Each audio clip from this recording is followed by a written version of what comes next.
Maar kyk net 'n bietjie hoe sukkel die polisie om die skare te beheer, en vir die eerste keer sien 'n mens eintlik dat die polisie geen beheer het oor so 'n massa mense nie.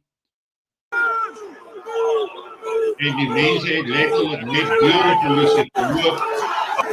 hulle plat getrap, uit die pad uitgevee, en die polisie was letterlik magteloos om enige iets daaraan te doen. Nou dit is die mag van mense wat saam staan onder 'n mate van verdrukking,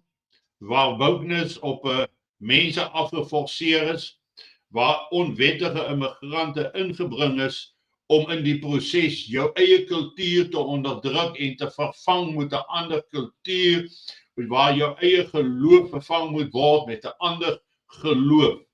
En ek het gewonder hoe lank Brittanje dit sal verdra voordat daar 'n mate van ontevredenheid gaan wees